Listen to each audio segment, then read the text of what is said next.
¿Qué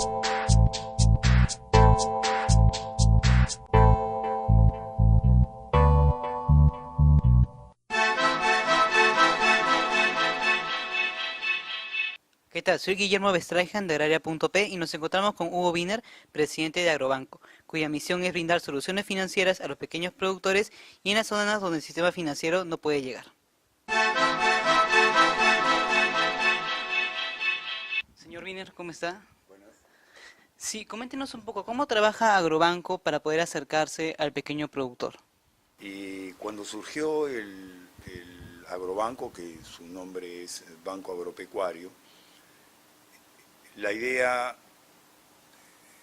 de poner en marcha este banco estaba asociada al concepto de una reivindicación de parte de los productores agropecuarios que sentían que la oferta de servicios financieros y específicamente de crédito era insuficiente. Inicialmente, en los primeros años del Agrobanco, el 90% de sus colocaciones la hacía como banco de segundo piso. Y esta situación se mantuvo en los primeros años y luego fue progresivamente modificándose. Producto de que hubieron nuevos vientos políticos, las propias entidades microfinancieras no requerían tanto los recursos de Agrobanco, ¿no? Y entonces eso fue llevando a que Agrobanco progresivamente tomara una posición como banca de primer piso. Hoy día tenemos una relación exactamente inversa a la que teníamos al inicio, es decir, hoy día colocamos el 90% directamente al prestatario y el 10% en realidad como una entidad de segundo piso. La razón de ser del Agrobanco no es tanto que le facilite dinero a operaciones de otros intermediarios financieros que tienen otras formas de conseguir recursos, ¿no? Sino lo que hace la diferencia, o lo que debería hacer la diferencia en el Agrobanco, es que el Agrobanco pueda llegar a aquellos lugares donde las otras entidades llegan poco o no llegan, ¿no? Se dirija a aquellos productores que están desatendidos, que logre desarrollar productos financieros o soluciones financieras, como le llamamos nosotros, adecuadas a tipos de productores con situaciones particulares, que logre hacer colocaciones de largo plazo. Hoy día las microfinanzas se han desarrollado extraordinariamente, como se dice, las microfinanzas del Perú son las más importantes del mundo, no en términos de desarrollo, pero las microfinanzas hoy día en el Perú no prestan a mediano y a no iré a largo plazo, sino prestan créditos de muy corto plazo. Y ahí podemos luego enganchar con esta idea de por qué queremos ponerle profundidad a un programa como Agroequipos, ¿no es cierto? ¿No? Estos préstamos para equipamiento, ¿no? En el agro, ¿no? Y finalmente porque siendo que estos productores son productores de alto riesgo, están en condiciones muy extremas, la operación con ellos resulta siendo altamente costosa para la microfinanza. Y por tanto las tasas de interés que conocemos en las ciudades no tienen nada que ver con las tasas de interés que ellos pagan en el campo. Entonces la presencia del Agrobanco es una presencia que apunta a reducir esas tasas de interés. Menos absolutamente competitivos, ¿no? Me explico, es decir, consiguiendo recursos baratos, haciendo una operación eficiente, no porque haya de por medio algún tipo de subvención, ¿no?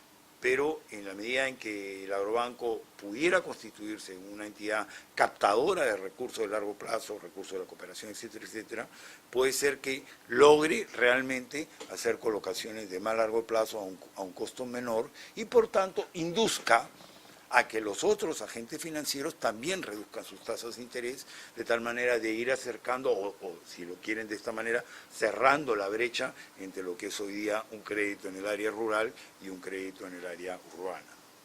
Que sea un sector más atractivo para invertir, para quienes quieren colocar de repente fondos y que se puedan fijar en Agrobanco, o siempre va a ser eh, un financiamiento difícil de conseguir para los agricultores por el alto riesgo que tienen. O sea, ¿es sostenible tener un banco agrario? ¿O de qué manera ustedes consiguen ese financiamiento, hacerlo atractivo? En primer lugar, bancos de fomento hay en casi en todos los países del mundo, ¿no? Entonces, no es una herejía tener, incluso dentro de un concepto liberal razonable de equilibrios entre el Estado y la fuerza del mercado, pensar que los bancos de fomento per se sean negativos me parece un error. Es más, desde la ley de creación del agrobanco, lo que se ha planteado es que el agrobanco sea un banco mixto, es decir, que el agrobanco logre captar a otros inversionistas para que ellos participen del banco y que sirvan como contrapesos para que el agrobanco no sea inducido a tomar decisiones de préstamo influidas por factores de orden político, que al final distorsionan. El agrobanco puede conseguir fondos de afuera. Probablemente ustedes hayan tenido conocimiento de que el agrobanco está en conversaciones con el Rabobank, que es un banco extraordinariamente grande, cooperativo, especializado en agronegocios, que es holandés, que ya presta en el Perú, ¿no es cierto? Entonces, ahí tenemos un caso como ese, y hay otros bancos en el mundo que son especializados en el sector agrario, y que para ellos las tasas en las cuales nos podrían colocar los fondos, a condición de que confíen en nosotros, son bastante más baratas y a plazos mucho más largos de lo que habitualmente se colocan los fondos en el Perú. ¿Ya?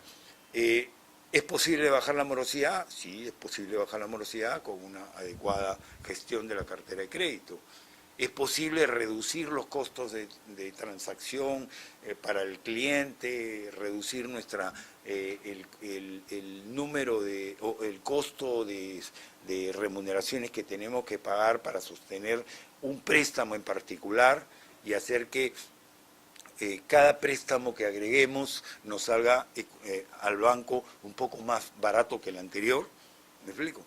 Si eso logramos hacer, eso se va a traducir al final en una tasa de interés más baja. Yo he dicho incluso desde el primer día que estoy acá, que en realidad la tasa de retorno que tiene que tener la inversión del capital que hace el Estado en el agrobanco no debe ser inferior al costo que tiene hoy día o a la tasa de retorno que se le da a cualquier inversión del Sistema Nacional de Inversión Pública, que es hoy día 12%. Entonces, el agrobanco debería tener una tasa de retorno de 12%. ¿Por qué? Porque la pregunta es, si el Estado le pone la plata al agrobanco, no debería ponérsela más barato de lo que le pondría a cualquier otra inversión. ¿Me explico? Es decir, esperaría en cualquier inversión el mismo retorno. Entonces, la misma le va a dar el agrobanco. ¿Y cuál es el ratio de morosidad de Agrobanco actualmente? 4.06, así fue el 31 de diciembre. Probablemente en estos días haya variado algo, pero digamos, redondeemos en 4%. Ahora, si tú le quitas, aquí hay en el componente de morosidad del agrobanco hay dos partes. Una, la que corresponde a los créditos que coloca directamente el agrobanco. ¿De acuerdo? Entonces, ahí la morosidad está en el orden de 5%. Y los créditos que pone a través de las otras entidades financieras, donde la tasa es 0%, ¿no? De la tasa de morosidad. ¿Por qué? Porque los que reciben créditos del agrobanco, me refiero a los IFIs que intermedian créditos del agrobanco, deben mantener en su cartera solamente créditos limpios. Entonces, eso está absolutamente garantizado. Por eso la tasa es baja, la tasa de interés que cobramos. esa tasa de morosidad es aceptable. Yo diría, para nuestro gusto no. Yo creo ¿Tiene que alguna meta? sí, este año estábamos esperando que las colocaciones de primer piso no pasen de 4%, y espero mucho menos. Probablemente deberíamos terminar entre 3,5 o a 3, ¿no? Ese es un tema que debemos ir ajustando.